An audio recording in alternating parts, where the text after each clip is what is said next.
Guys, ready? I will be making a brief statement and not taking questions today because my attorney, A. Scott Bolden, will make himself available at a later time. I thought it was important to be seen and heard today for a number of reasons. First of all, I wanted the citizens of Baltimore to know that as your state's attorney, I am wholly committed to the job and working with my esteemed colleagues in the state's attorney's office to carry out the mission of creating a safer, healthier community for everyone in this city. Nothing is more important than that. I also need citizens who I am blessed to serve to know that I am innocent of the charges that have been levied against me, and I intend to fight with every ounce of energy within my being to prove my innocence and to clear my name. As a Black woman, a lawyer, a wife, and a mother looking to serve my community, I sought elected office because I knew there was so much more we could do and should be doing to bridge the divide between the criminal justice system and the communities that we are entrusted to serve. No one thought I could win. We had very little money and even less name recognition, but we knew that things had to change in the city of Baltimore and around this country, and so we fought. And what started out as a real impossibility and a dream eventually became a victory. I never looked at my ascension to the state's attorney as a victory for Marilyn Mosby, but honestly, I saw this blessing as the acknowledgement and my marching orders from the people of this city that things had to change and we had to do more to make our communities safe and to make progressive change in the criminal justice system. I believe now, as I believed then, that those two objectives are not mutually exclusive and could be and must be achieved simultaneously. I expected the job to be hard. I expected long hours and sleepless nights. I expected criticism and critique from both the media and the citizens. I expected to miss games and recitals and to sacrifice much of the time and energy it takes to raise two little girls so that I could do my part as a public servant to achieve the goals and objectives of the state's attorney's office. What I did not expect was to be personally mocked and ridiculed, sued, or to have to incessantly fight to keep my law license. I did not expect to receive hate mail and death threats and to have the safety of my daughters compromised by the media. I did not expect to need 24-hour armed security.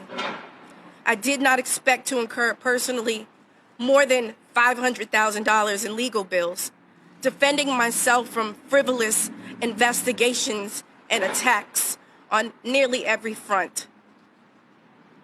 I did not expect for an investigation into my professional travel, which I asked for, to somehow snowball into state ethics and state election board inquiries, federal investigations, and ultimately a federal indictment. I'm so disappointed, but unfortunately not shocked, that my family and I find ourselves in this position. You see, ever since I walked down the steps of the War Memorial on May 1st, 2015, announced charges against 6 police officers in the killing of Freddie Gray, I have had a target on my back, and I get it. As a state's attorney for Baltimore City, I've used my power and my discretion to do things that a lot of people in this country just don't like. I've sought to ensure one standard of justice regardless of race, gender, zip code, or occupation. I've prosecuted several police officers for violating the rights of citizens. I've sought to end the war on drug users and people of color by decriminalizing drug possession and sex work. I've fought for second chances for people serving life sentences. I've exonerated 12 innocent Black men that the justice system wanted to rot in prison for more than 300 years for crimes they didn't commit. I get it. This is not what prosecutors usually do.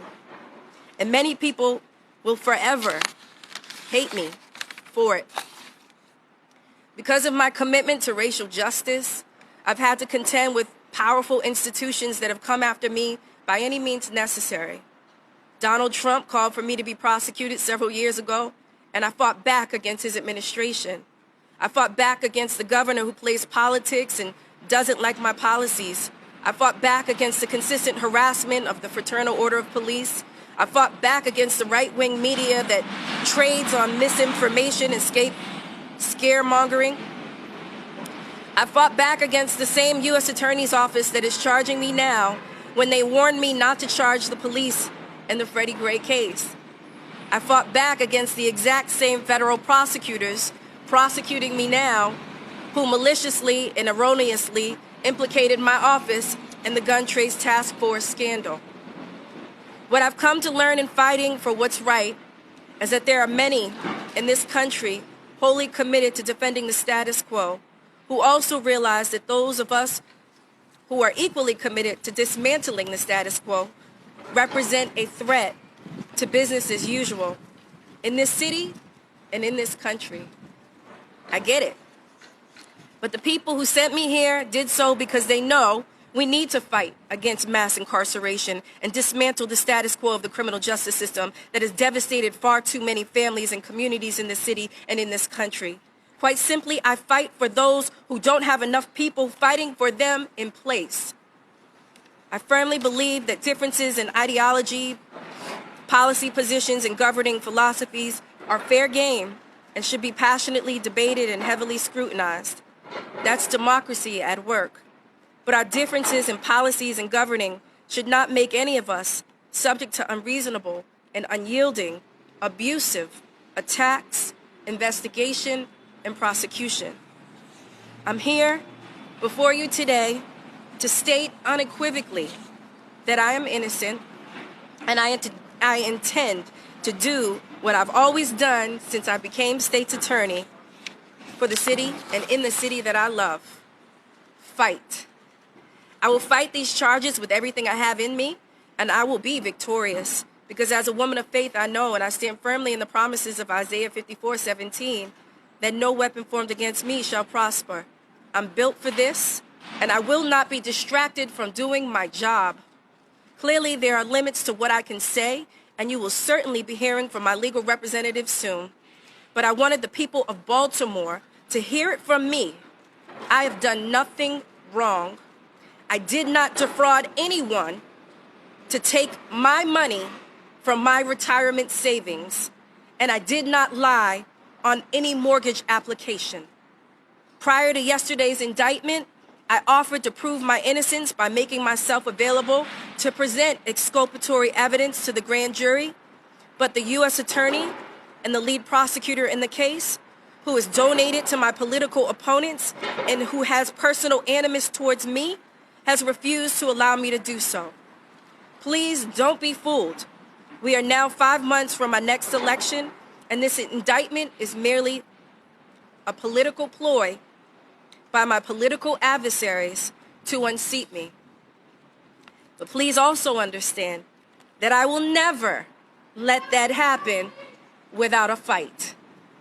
I truly appreciate everyone who's reached out with encouraging words and positive energy, and every prayer that has been sent my way.